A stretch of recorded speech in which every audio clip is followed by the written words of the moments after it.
আসসালামু আলাইকুম। সাংবাদিক ভাই ও বোনেরা, আপনারা দীর্ঘ প্রতীক্ষায় ছিলেন, সারা জাতি প্রতীক্ষায় আছে।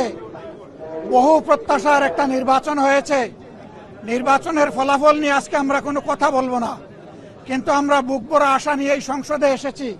যে এই সংসদ জুলাই শহীদদের রক্তের উপর দাঁড়িয়ে আছে। আমরা অনুরোধ করেছিলাম যে এই সংসদে যারা ফ্যাসিস্ট সরকারের দূষর ছিল, যারা খুনের সহযোগী ছিল, তারা কেউ যেন এখানে কোনো বক্তব্য রাখতে না পারে।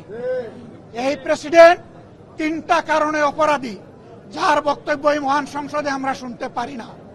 প্রথম কারণ হচ্ছে তিনি সমস্ত খুনের সহযোগী ছিলেন। তার আমলে যে খুনগুলো হয়েছে, একটা খুনের বিরুদ্ধেও তিনি শাসক গোষ্ঠীর প্রতিবাদ করেন নাই। সেই খুনের তিনি কোনো ব্যবস্থা গ্রহণ করেন নাই। প্রেসিডেন্ট রাষ্ট্রের অভিভাবক হিসাবে তিনি জঘন্য অপরাধ করেছেন রাষ্ট্রের নাগরিকদের প্রতি। দ্বিতীয় কারণ ছিল, আপনারা জানেন, আগস্ট মাসের 5 তারিখ 24 সালে তিনি জাতির উদ্দেশ্যে ভাষণ দিয়েছেন। সেই ভাষণে তিনি বলেছিলেন যে তিনি ফ্যাসিস্ট প্রধানমন্ত্রী পদত্যাগ করেছেন এবং তিনি তা মঞ্জুর করেছেন। পরবর্তী পর্যায়ে আপনারা দেখেছেন, দুইটা মিডিয়ার সাথে সাক্ষাৎকার দিতে গিয়ে তিনি তা অস্বীকার করেছেন। নতুন গল্প সামনে নিয়ে এসেছেন। তিনি জাতির সামনে মিথ্যাবাদী হিসাবে সাব্যস্ত হয়েছেন। দেশের প্রেসিডেন্ট মিথ্যাবাদী সাব্যস্ত হওয়ার পরে প্রেসিডেন্ট হিসাবে তার আর কোনো নৈতিক অধিকার থাকে না। নতুন রিন গভীর থেকে পরিষ্কার করে কাপড়কে রাখে নতুনের মতো উজ্জ্বল। নতুন রিন অ্যাডভান্স পাউডার। 3 নম্বর অপরাধ তিনি করেছেন, তিনি নিজের হাতে অর্ডিন্যান্স সাইন করেছেন। এই জুলাই অভ্যুত্থানের পরে ফেব্রুয়ারির 12 তারিখ নির্বাচন হবে। নির্বাচনের পরে যারা নির্বাচিত হবেন তারা দুইটা ক্যাপাসিটিতে নির্বাচিত হবেন। তারা সংস্কার পরিষদের সদস্য হিসাবে নির্বাচিত হবেন এবং তারা একই সাথে সংসদ সদস্য হিসাবে নির্বাচিত হবেন। একই দিনে উভয় শপথ একই ব্যক্তি পড়াবেন। অত্যন্ত দুঃখের বিষয়, সেই শপথ দুটো আমরা নিলেও সরকারি দল নেয়নি।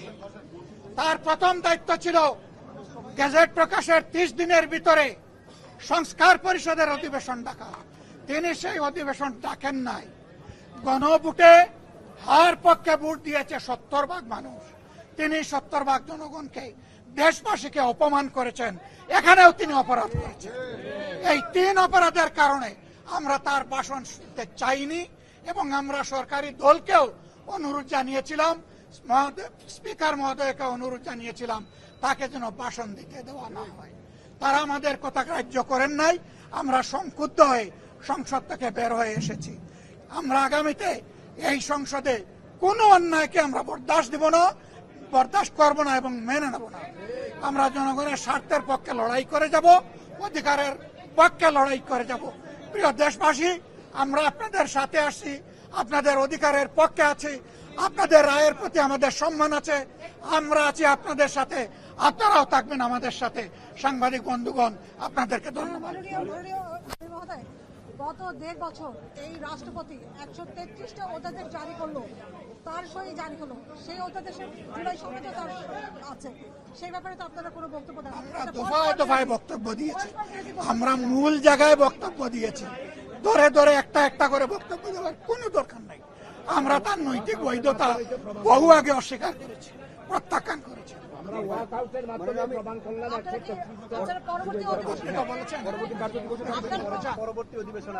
অবশ্যই আমরা যাব।